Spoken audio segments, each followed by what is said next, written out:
22절까지 말씀인데요. 오늘 우리가 함께 찬양할 때도 우리가 빈들의 많은 불같이 찬양을 했는데, 우리가 이제 2019년을 이제 얼마 남겨두지 않았습니다. 한 해를 이렇게 돌아보면서 혹시 그런 분들이 계실 것 같아요. 제가 좀 전에 기도했던 것처럼 허무하고 한 게 없는 것 같고 왠지 텅 빈 그런 마음으로 계신 분들에게 오늘 하나님께 특별히 충만한 은혜를 허락해 주실 줄 믿습니다. 우리 먼저 우리 4절 5절을 먼저 읽겠는데요. 본문은 6절부터지만 우리가 지지난주에 함께 했던 내용 가운데 우리가 잘 알고 있는 룻기의 이야기 중에 이 나오미가 어떤 상태가 되었는지를 우리 한 번만 더 보도록 하겠습니다. 같이 읽습니다. 두 아들은 다 모압 여자를 아내로 맞이하였는데 한 여자 이름은 룻이고 또 한 여자 이름은 오르바였다. 그들은 거기서 10년쯤 살았다. 그러다가 아들 말론과 기륜이 죽으니 나오미는 남편에 이어 두 아들마저 잃고 홀로 남았다. 아멘. 나오미의 인생이 이랬다는 거죠. 정말 열심히 살았어요. 얼마나 열심히 살았냐? 원래 고향이 베들레헴이잖아요. 근데 베들레헴이 오랜 그런 장기적인 그런 기근이 드니까 그 고국을 떠나서 이민을 할 정도로, 지금도 사실 이렇게 보면 이민까지 가는 분들의 그 마음, 그 열정은 정말 대단한 것 같아요. 이민까지 떠났어요. 그리고 이 고향 베들레헴을 등지고 타향세례를 했다는 거, 정말 보통 어려운 그런 일이 아니었을 겁니다. 완전히 다른 문화잖아요, 그죠? 모압은 완전히 그 말도 통하지 않는 사람들하고 지내는 거, 그 안에서 자리를 잡고 기반을 잡는다는 거, 이건 정말 쉽지 않은 일이에요.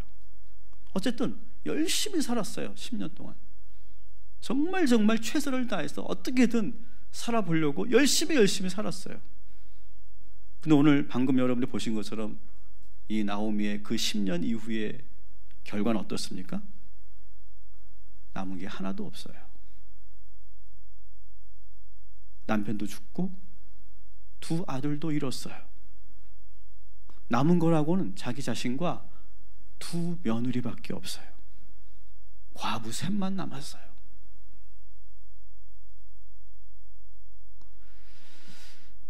저는 트라우마라면 트라우마일 것 같아요.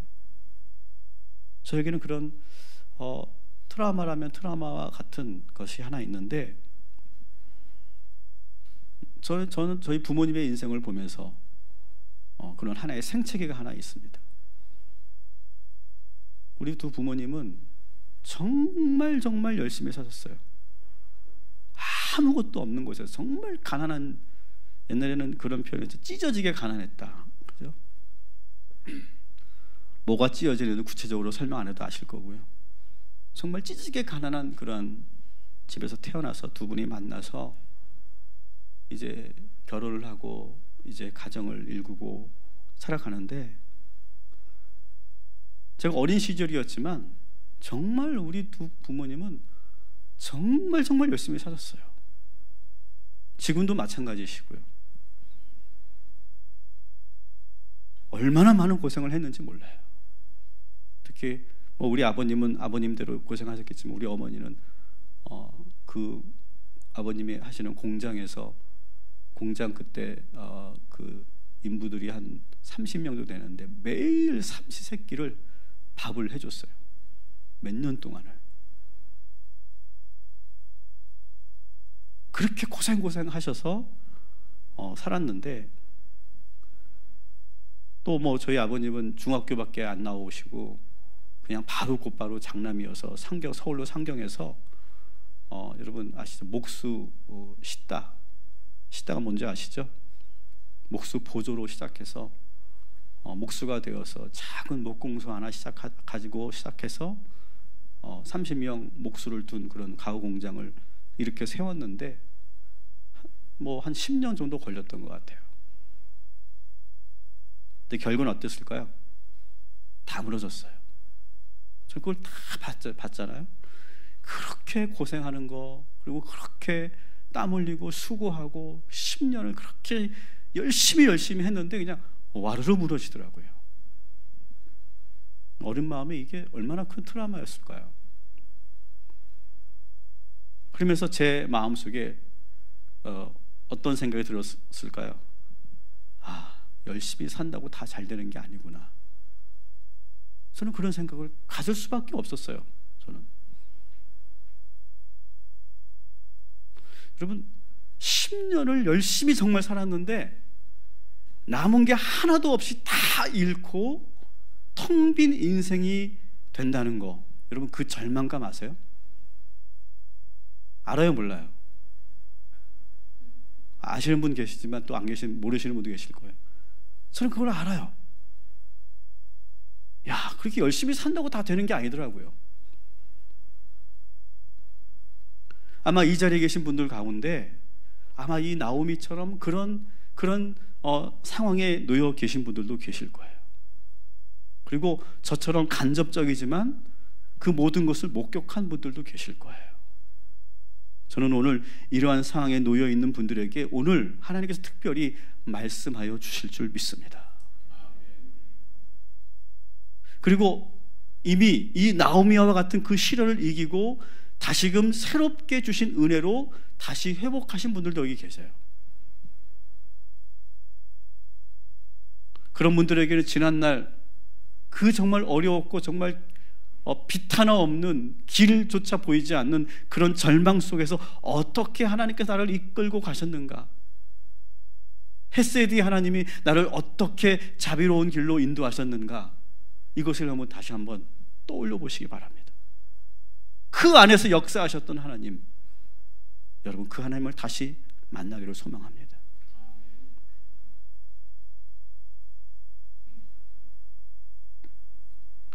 그리고 다행히 아직은 그런 불행을 겪지 않고 열심히 노력한 만큼, 수고한 만큼 크지는 않지만 차곡차곡 그리고 조금씩 진전하고 있는 분들, 여러분 그런 분들에겐 오늘 이 말씀이 예방주사와 같은 말씀이 될 줄 믿습니다.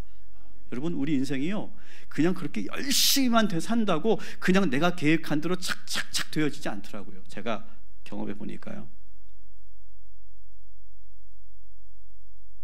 그런데 이 나오미의 그 텅 빈 인생도 그렇고 여러분의 인생에서도 분명히 그것을 아셨을 거고, 그리고 저희 부모님의 그 인생에서도 제가 보면서 아주 중요한, 아주 동일한 보편적인 그런 원리 하나를 저는 여러분들과 함께 나누려고 해요. 그렇게 텅 비어 있는 그 인생 속에서 그 인생을 어떻게 내가 이겨나가는지, 오늘 이 시간 그 하나님의 말씀을 듣게 되기를 주님의 이름으로 축원합니다. 나오미는 정말 기가 막히고 말도 안 되는 그런 일을 만났어요. 혼자 감당할 수 없는 그런 불행 속에서 이 나오미의 신앙이 흔들리는 걸 우리가 보게 됩니다. 룻기 1장 13절을 한번 같이 읽어보겠습니다. 시작. 여호와의 손이 나를 치셨으므로 나는 너희로 말미암아 더욱 마음이 아프도다. 뭐라고 되어 있습니까? 여호와의 손이 나를 치셨다. 나를 치셨다라고 말해요. 그러니까 자기 현재 이 불행은 하나님께서 치신 것이다, 이렇게 말하는 거예요. 그리고 며느리를 보고 있으면 자꾸 아들들이 생각나서 견딜 수 없어 해요. 그러니까 며느리 뭔가 잘못한 것도 아닌데 그냥 며느리를 보는 것 자체가 계속 상처가 되는 거예요. 그래서 옛날에 보면 왜 아들을 죽으면 막 며느리를 막 그냥 다그치잖아요. 아들 잡아먹은 것이라고 막 그렇게 똑같은 거예요. 그 마음, 여기에는 그렇게 노골적으로 나오지 않지만 이 나오미도 며느리들을 보면서 막 그 아들들을 생각나서 너무너무 힘들어하는 그런 장면이 나오죠. 20절 21절 같이 읽습니다. 나오미가 그들에게 이르되 나를 나오미라 부르지 말고 나를 마라라 부르라. 이는 전능자가 나를 심히 괴롭게 하셨음이니라. 내가 풍족하게 나갔더니 여호와께서 내게 비어 돌아오게 하셨느니라. 여호와께서 나를 징벌하셨고 전능자가 나를 괴롭게 하셨거늘 너희가 어찌 나를 나오미라 부르느냐 하니라. 아멘. 자, 우리가 그 다음 걸 읽었는데요.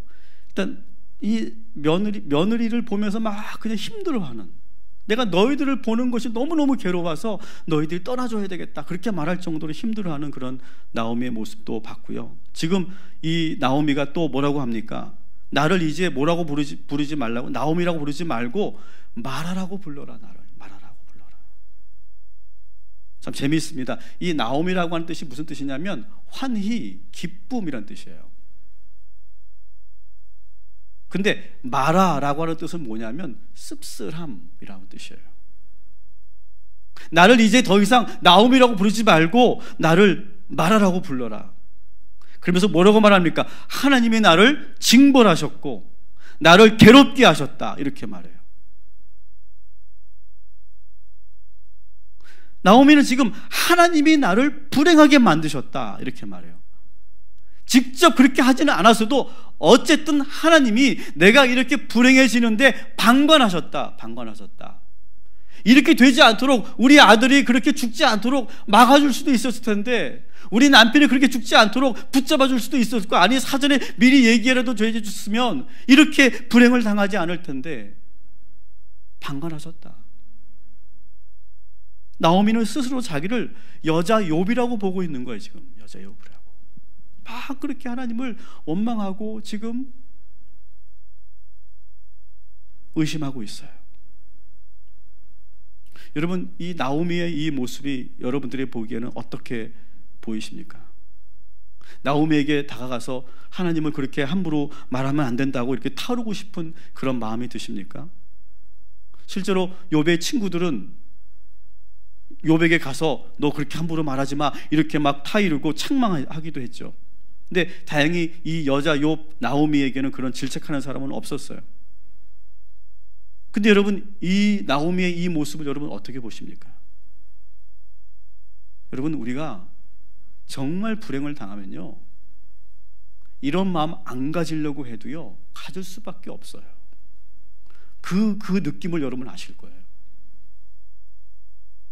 알아, 내가 머리로 이거는 하나님이 한 게 아니고 이건 내가 내 잘못이고 내 실수인 건 아닌데 자꾸 내가 하나님을 원망하게 되고 의심하게 돼요.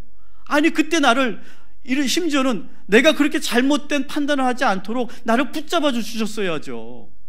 내가 잘못된 길로 가지 않도록 나를 한번 이렇게 따끔하게 말씀이라도 해주셨으면 내가 그만두죠. 이렇게 오히려 원망하더라는 거예요. 나오미는 지금 사실 너무 아픈 거예요. 지금 너무 아파서 지금 신음을 내고 있는 모습이 바로 이 나오미의 모습이에요. 근데 저는 이렇게 하나님에게라도 원망하는 것, 저는 그것이 저는 은혜라고 생각해요. 따라합시다. 원망할 수 있는 대상이 있다는 것도 은혜입니다. 여러분, 이런 대상이 있는 것도 은혜예요.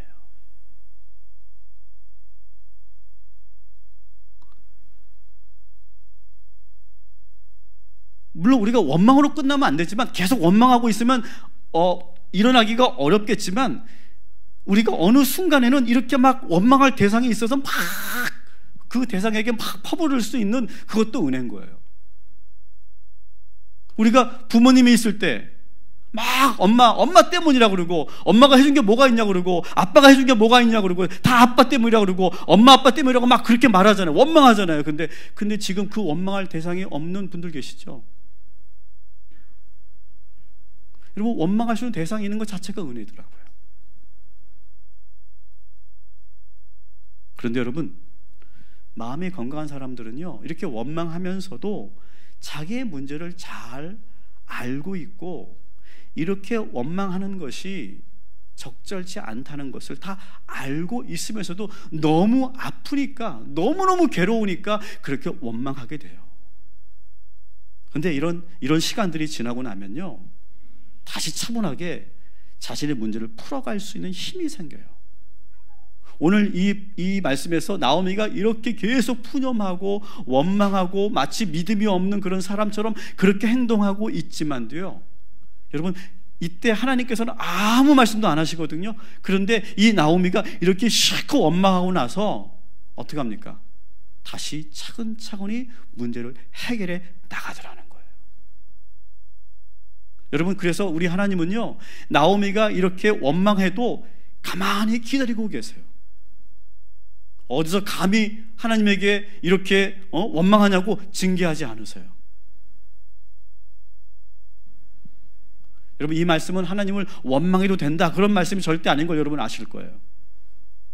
너무너무 힘들고 괴로울 때 나도 모르게 그렇게 원망이 나오고, 나도 모르게 의심이 나오고, 나도 모르게 하나님을 내가 서운해하고 그렇게 그런 마음이 들었을 때, 너무너무 아파서 울고 있을 때, 여러분, 우리 하나님께서는 우리 옆에 계심을 믿으시기 바랍니다. 그 옆에 계세요, 가만히. 그러면서 이 나오미가, 그렇게 막 원망을 쏟아내던 이 나오미가 차근차근히 문제를 해결해 갑니다. 어떻게 해결해 가는가? 자, 따라합시다. 모든 걸 내려놓고 돌아가라. 자, 나오미가 고향 베들레헴으로 돌아갑니다. 6절 한번 읽어볼게요. 시작. 그 여인이 모압 지방에서 여호와께서 자기 백성을 돌보시사 그들에게 양식을 주셨다 함을 듣고 이에 두 며느리와 함께 일어나 모압 지방에서 돌아오려 하여. 아멘. 자, 여러분, 먼저 나오미가요, 하나님에 대한 모순되는 태도를 보이고 있습니다. 자, 이전에 좀 전까지 우리는 하나님이 나를 치셨고 나를 괴롭게 하셨다, 나를 이렇게 텅 빈 인생이 되게 하셨다고 막 하나님을 원망했잖아요. 근데 지금 어떻게 해요? 하나님께서 축복하셔서 풍년이 들게 한 고국으로 돌아가요.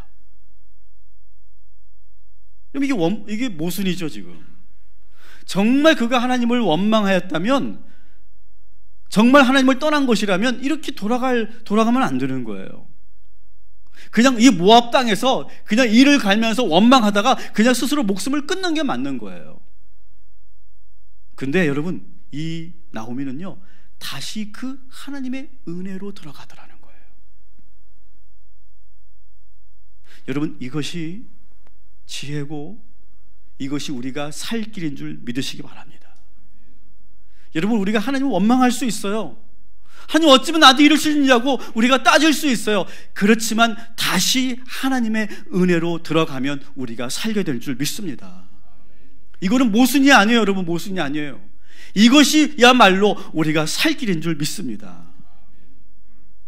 그런데 사실 이게 돌아간다는 게요, 쉽지가 않죠. 여러분 입장에서 한번 생각해 보세요. 아마 떠날 때 아마 그랬을 거예요. 두고 봐, 나 아주 잘 돼서 돌아올 거야. 아마 그런 마음으로 의기양양하게 떠났을 거예요. 그런데 지금 다 잃고, 남편 잃고, 두 아들 잃고, 재산 하나도 없이 텅 빈 상태에서 여러분 다시 고향으로 돌아간다? 이거 쉽게 할 수 있는 일 아닙니다. 절대로. 저라면 못했을 것 같아요. 그 고향 사람들이 그 따가운 시선, 여러분 그걸 느낄 수 있어야 돼요. 19절 한번 읽어볼게요. 시작. 이에 그 두 사람이 베들레헴까지 갔더라. 베들레헴에 이를 때 온 성읍이 그들로 말미암아 떠들며 이르기를 이가 나오미냐 하는지라. 네. 이런 거야. 나오미 아니요? 나오미가 왔구만? 이런 거예요. 지금 막 이 동네에 막 여자들이 막 나오미가 오는 곳을 보고 막 쑥쑥거리는 거예요. 지금. 그리고 또 이런 상황에서 온 사람을 놓고 또 어떻게 합니까? 동네에서는 막 있는 말 없는 말 막 만들어내죠. 막 자기들끼리 막 쑥탁쑥탁 거릴 거예요.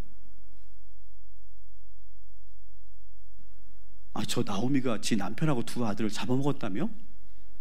막 그런 말들을 막 만들어내고 막, 아이고 고향 떠날 때는 뭐 많은 재산을 가지고 막 의기양양하게 당당하게 나가더만 저게 뭐랴? 오메 지 아들 잡아먹은 며느리를 또 데리고 왔네. 저 생긴 거 봐. 아주 그냥 남자 아니냐고 확 껴라 홀리게 생겼구만. 야, 이거 우리 마을에 이렇게 들어와서 이렇게 살게 해도 되는겨? 뭔가 대책을 세워야 되는 거 아니요? 제가 이 룻기를 보면서 자꾸 동백이가 자꾸 떠오르는 거야. 동백이가. 그래서 이 아줌마들이 막 떠오르더라고. 이 아줌마들이. 아주 동백이 이야기더라고 이게 보니까. 옹산에 있는 아줌마들이. 근데 이 나오미는 이런 모든 것들을 다 내려놓고 돌아가기로 작정해요. 여러분 이거 절대 쉬운 거 아니에요, 여러분. 그만 보내 이거. 뭐 계속 보내고 있어. 여러분, 실패를 인정하고 돌아간다는 거 아무나 할 수 있는 게 아닙니다. 그리고 그렇게 원망하던 하나님께로 다시 돌아간다는 거 이거 쉬운 일 아닙니다. 근데 또 막상 딱히 대안이 없어요. 또 하나님 원망하고 그래 모압에 살아봐, 그게 대안이에요? 대안이 없어요. 참 이럴 때가 많아요. 야, 이거 모압에서 더 이상 뭐 가능성이 없고 다시 돌아가자니 정말 자존심이 상하고 이런 일들이 참 많이 있죠. 여러분 이럴 때 뭘 해야 되는지 아세요? 과감하게 내려놔야 돼요. 쉽지 않지만 이거를 할 수 있어야 돼요. 우리가 오늘 여러분 이 나오미가 하는 이 선택들을 안 해요. 뭐가 있는 줄 아세요? 하나님의 역사하심이 있는 줄 믿습니다. 하나님께서 이런 마음을 주시는 거예요. 지금 나오미에게 나오미처럼 살아라 그런 말을 하는 게 아니에요. 하나님께서 보이지 않는 그 안에서 나오미의 그 삶 속에서 계속해서 인도하시고 계시고 말씀하고 계시고 나오미는 자기도 모르게 행동하는 그 하나하나가 하나님의 도우심이고 하나님의 역사하심인 줄 믿습니다.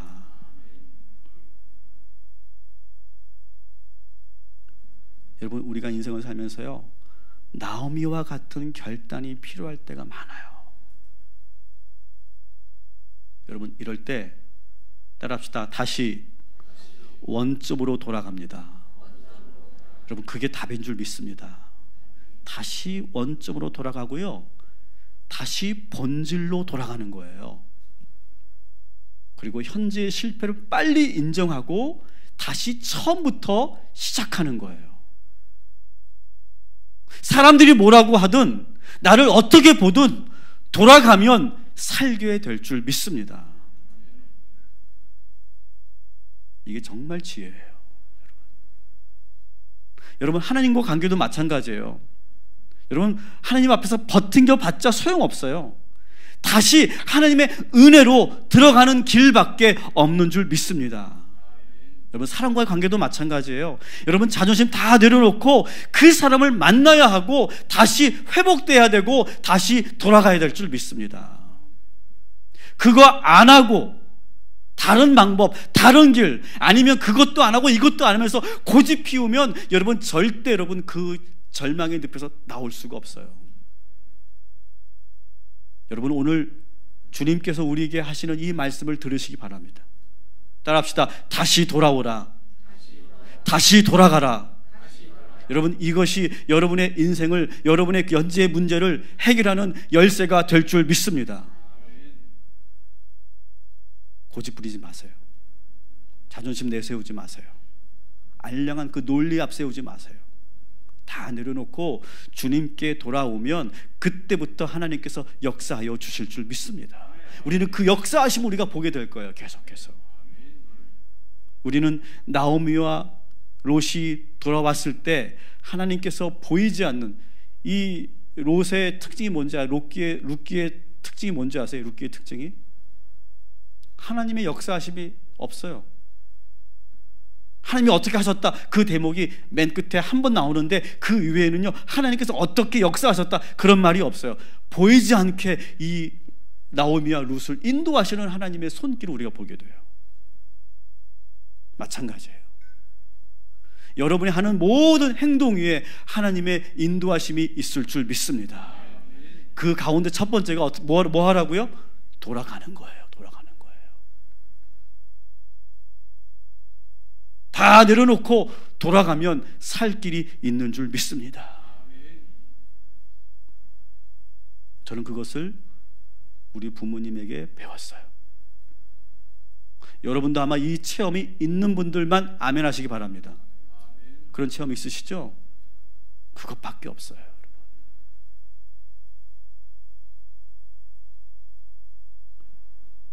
두 번째 따라합시다. 다 버려야 합니다. 여러분, 나오미는 다 잃었어요. 이미 남편 잃었죠. 두 아들 잃었어요. 남은 거라고는 고작 두 며느리밖에 없어요. 근데 이 두 며느리마저 떠나면 그는 정말 살 수가 없을 거예요. 이럴 때는 보통 어떻게 됩니까? 그 남아있는 것을 움켜쥐고 더 집착하는 게 사람의 마음이에요. 나오미 역시도 이 두 며느리를 꽉 잡고 놓지 않으려고 할 수 있었어요. 그런데 나오미는요, 곡으로 돌아가면서 이 모압 출신의 두 며느리를 그들 역시 다 떠나버려요. 8절 읽어보겠습니다. 시작. 나오미가 두 며느리에게 이르되 너희는 각기 너희 어머니의 집으로 돌아가라. 너희가 죽은 자들과 나를 선대한 것 같이 여호와께서 너희를 선대하시기를 원하며. 아멘. 나오미는요, 자기 상실감에 빠져서 며느리들까지 불행하게 만들고 싶지 않았어요. 자기처럼 며느리들을 타향살이하게 만들어서 그들을 불행하게 살게 할 수 없었어요. 여러분, 배가 침몰할 때 다 버리지 않으면 다 잠기는 것처럼 똑같아요. 그리고 여러분, 내가 불행할 때요, 귀신처럼, 물귀신처럼 그 다른 사람까지 끌고 들어가서 같이 불행해지면 안 돼요. 다 내어주고 다 버리고, 그리고 오직 뭐만 해야 돼요? 하나님만 바라봐야 돼요.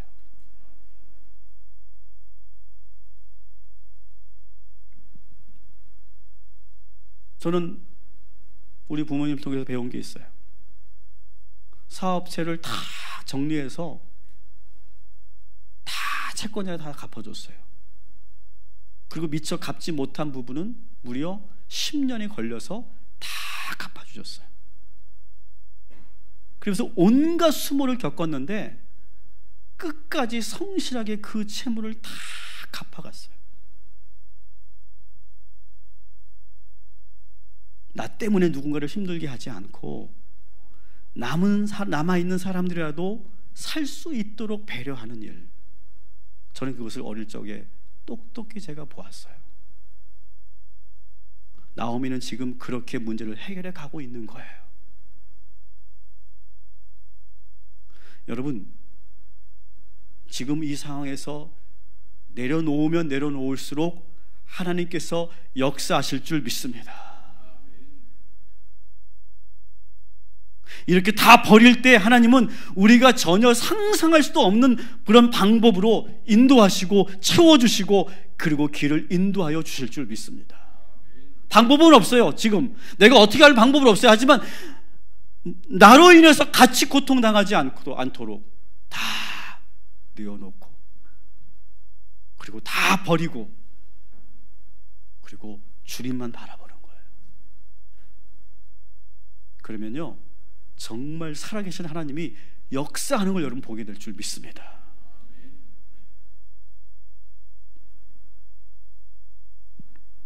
근데 이 며느리들이 놀라운 반응을 보입니다. 이 어머니가, 시어머니가 보내려고 하는데 이 며느리들이 이런 반응을 보입니다. 같이 읽습니다. 나오미에게 이르되 아니니이다. 우리는 어머니와 함께 어머니의 백성에게로 돌아가겠나이다 하는지라. 아멘. 여러분, 한번 이런 일이 있으면 안 돼요. 그건 뭐 이해하세요. 어쨌든 이런 일이 있으면 안 되는데, 여러분, 지금 이와 같은 상황이 됐다고 한번 상상해 보세요. 배우자가 사별을 했어요. 그러면 여러분은 그 시댁이나 처갓집과 계속 관계를 유지할 수 있을까요? 쉽지 않습니다. 더구나 지금 외국으로 시어머니가 떠나는 상황이에요. 남편이 없는 상태에서 시어머니와 더 이상 함께할 의무가 없어요. 그래서 두 며느리 어떻게 합니까? 시어머니를 따라 나섭니다. 시어머니가 돌아가라고 해도 울며 돌아가지 않으려고 막 애를 써요. 저는 이 장면에서 나오미가 지금까지 어떤 인생을 살았는지를 저는 보게 돼요. 여러분, 내 인생이 나는 인생을 어떻게 살았는가를 알 수 있는 그런 때가 언제입니까? 내가 불행해졌을 때예요. 내가 잘 나갈 때는요, 주변에 많은 사람들이 모여듭니다. 당연합니다. 근데 내가 갑자기 크게 실패했을 때 내 주변에 누가 남을까? 여러분, 우리가 이때를 위해서 의도적으로 그 사람들과 잘 지내라 그런 말을 하려고 하는 게 아니에요. 하지만 현재 우리와 함께하고 있는 사람들을 여러분 정말 감사하게 여기고 귀하게 여기기를 주님의 이름으로 축원합니다. 어떤 의도를 가지고 그렇게 하라는 게 아니에요. 나오미는요, 모든 것을 잃었지만 이 며느리는 끝까지 그 어머니를 따라가려고 하는 그 마음. 자기들에게는 분명히 친정이 있고 친정에는 그 친정 어머니가 있는데 그 친정 어머니를 택하지 않고 시어머니를 따라가려고 하는 그 마음. 이게 보통 마음이냐고요. 여기 그럴 수 있는 분 손 들어보세요. 아무도 없을 거예요. 여기는 아무도 없어. 내가 보기엔 여기 절대 있을 수가 없어. 쉬운 게 아니거든요. 이게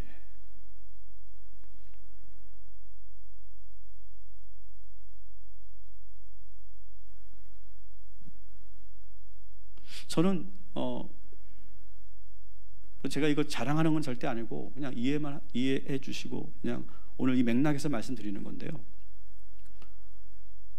저는 부목사 하면서 이런 결심을 제가 한 적이 있어요. 이런 결단의 기도를 제가 한 적이 있어요. 그때 몇 년 전인지 제가 기억이 정확히 나지 않는데 그때 그 분위기는 어땠냐면 막 대형교회 목사님들이 막 무너질 때였어요. 막 여러 가지 막 사건들이 일어나고 막 그럴 때였어요.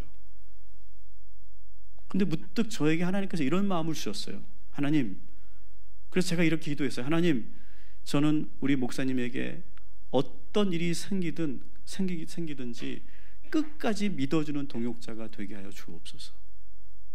제가 그 기도를 했어요. 정말 저는 그때 그 마음을 저는 하나님께서 주셨다고 저는 믿어요. 그리고 그 마음으로 지금까지 저는 살고 있고 그 마음으로 지금까지 저는 사역을 감당하고 있어요. 사랑하는 여러분, 현재 여러분의 관계를 잘 가꾸어 가시길 바랍니다.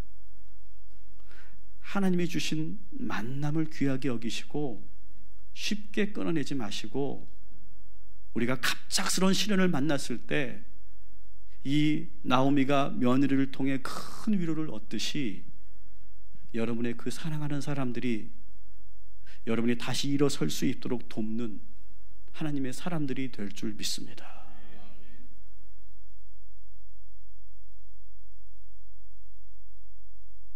이 두 며느리가 끝까지 떠나지 않으려고 하는데 계속해서 이 나오미가 설득하고 또 설득합니다. 그랬더니 이 두 며느리가 각자 다른 선택을 하게 되죠. 결국 오르바는 시어머니가 계속 설득하자 친정으로 돌아가기로 결정을 하고요.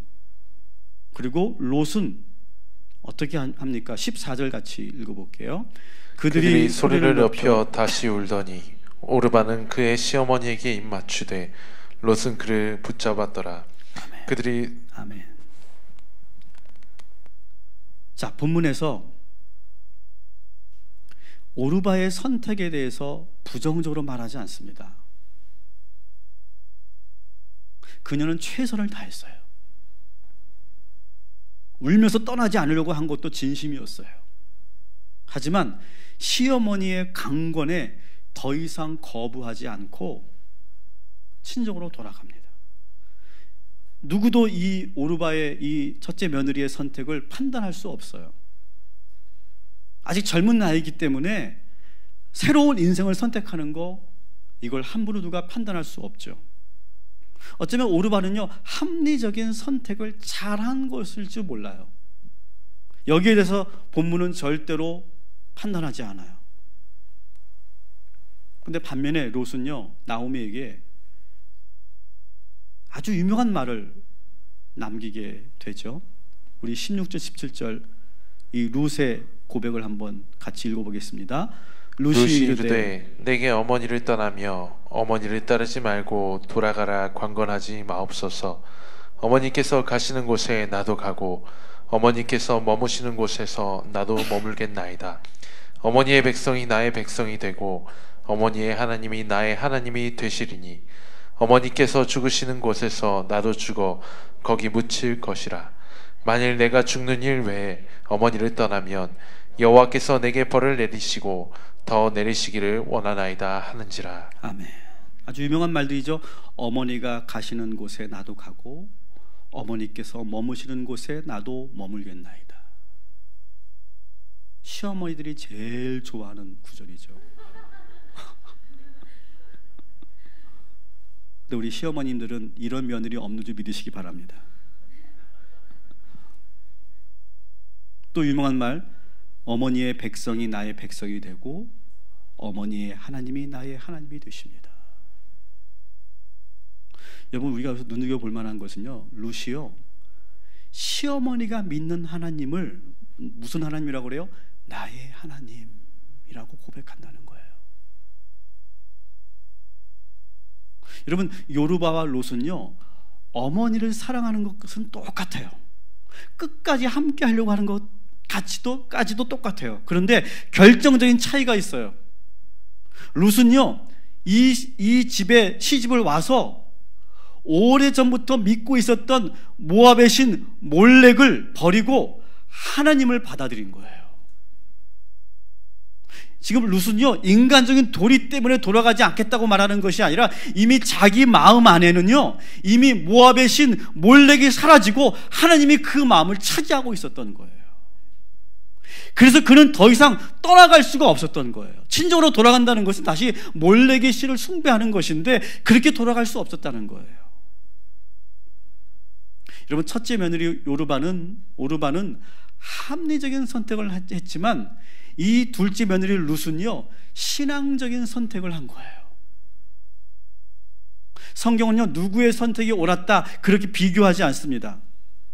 요르바의 선택을 비난하지 않습니다. 그러나 롯을 하나님께서 어떻게 축복하시는지를 우리는 이미 알고 있어요.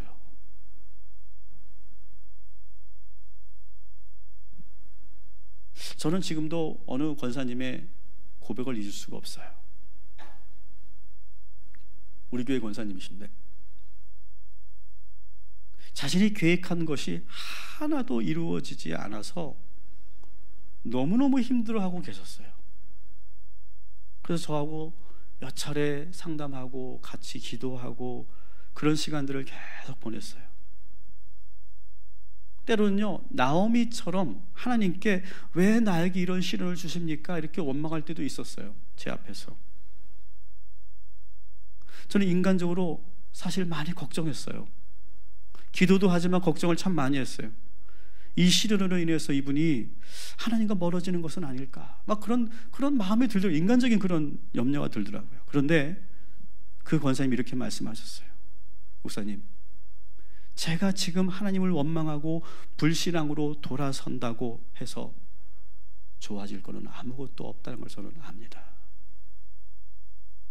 지금 이 와중에 하나님마저도 붙잡지 않으면 제가 어떻게 되겠습니까? 그러면서 오히려 더 하나님을 바라보고 더 기도하고 붙잡더라고요. 여러분, 1장 14절에 우리가 잘 쓰지 않는 단어가 나와요. 14절 한번 보여주실래요? 1장 14절. 거기 보면 붙쫓았더라 이렇게 되어 있어요. 붙쫓았더라. 이게 잘못된 단어가 아니에요. 이거 꽉 붙잡고 놔주지 않고 쫓아가는 거예요. 졸졸졸 쫓아다니는 거예요. 나오미는 지금 룻은요, 나오미를 붙쫓아든 거예요. 근데 이것은요, 단순히 시어머니를 붙쫓아든 것이 아니라 그 위에 계신 하나님을 그렇게 붙쫓았던 거예요. 여러분, 우리가 살다가 텅 빈 인생이 될 수 있고, 때로는 내 뜻대로 되지 않을 수 있고, 그래서 하나님이 서운할 수 있고 원망할 수 있습니다. 그런데 여러분, 그때 하나님을 떠나면 문제가 해결됩니까? 세상적인 방법으로 하면 그 문제가 풀립니까? 하나님을 비방하고 하나님을 원망하고 그냥 내가 이 교회를 떠나면 여러분 문제 해결됩니까? 절대 해결 안 되잖아요.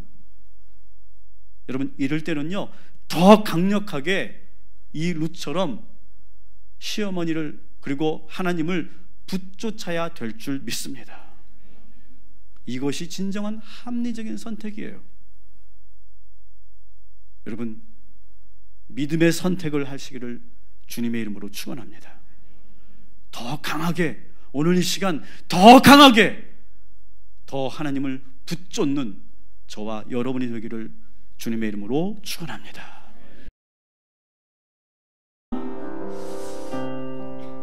각자의 사정은 다르지만 아마 여러분들이 아마 나오미와 같은 그런 상황에 놓여 있었던 분들이 계실 겁니다.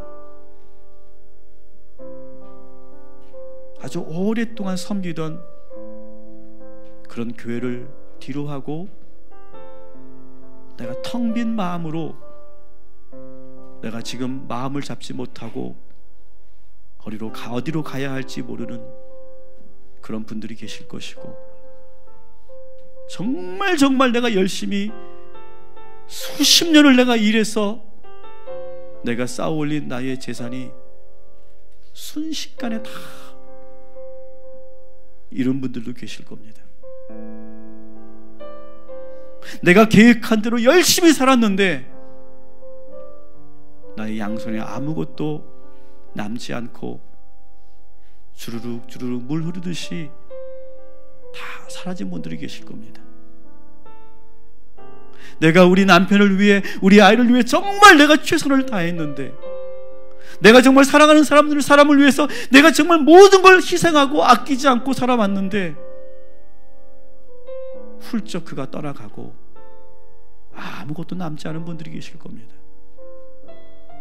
여기에 나오미의 심정을 경험해보지 못한 사람은 아무도 없으실 거예요. 여러분, 그러나 오늘 이 말씀을 통해 주시는 하나님의 음성을 들으시기를 주님의 이름으로 축원합니다. 여러분, 돌아가면 됩니다. 하나님의 은혜로 들어가면 되는 줄 믿습니다. 다 내려놓고 오직 주님에게로 돌아가면 그것이 살 길인 줄 믿습니다. 과감하게 내려놓으십시오. 버리십시오. 그러면 살게 될 줄 믿습니다. 나로 인해서 누군가가 불행해지지 않도록 집착하지 마시고 매달리지 마시고 주님만 바라보시기 바랍니다. 그러면 살게 되는 줄 믿습니다. 여러분, 룻처럼 내 안에 계신 하나님, 그 하나님을 믿고 결단하면 그 새로운 도전이 축복의 길이 될 줄 믿습니다. 오늘 이 시간 주신 말씀 붙잡고 우리가 나오미와 같이 텅 빈 마음 한가운데서 오늘 이 시간 우리에게 새로운 은혜와 충만함과 우리의 갈 길을 보여주시기를 간절히 기도할 때 하나님께서 동행하여 주실 줄 믿습니다. 여러분, 제가 한 가지만 더 말씀드릴게요. 여러분, 앞이 막막할 때요, 기도하면 길이 쫙 보이는 게 아니에요. 제 경험으로는 그래요. 기도했더니 갑자기 길이 쫙 열려서 그 넓은 신장로가 보이더라. 저는 그런 건 잘 몰라요. 그런데 뭐가 있느냐? 기도하면 그 자리에서 일어날 수 있는 힘을 주세요. 그래서 한 발 한 발 걸어갈 수 있는 힘을 주시더라고요. 그리고 내가 가는 길이 어디로 가는 길인지 잘 모르겠는데 일단 가게 돼요. 근데 가면서 우리가 확인하게 돼요. 이게 지금 하나님께서 인도하시는 길이구나. 여러분, 오늘 하나님께서 그 힘을 주실 줄 믿습니다. 하나님께서 발걸음을 내디딜 수 있는 담대함을 주실 줄 믿습니다. 오늘 여러분 믿음을 가지고 방법을 모르지만 어떻게 될지 모르겠지만 나오미처럼 그렇게 길을 걸어가면 하나님께서 그 길을 열어주실 줄 믿습니다. 오늘 이 시간 주여, 우리 한번 크게 두 손 높이 들고 우리 부르짖을 때 하나님께서 우리와 동행하여 주실 줄 믿고 우리 함께 기도하겠습니다. 주여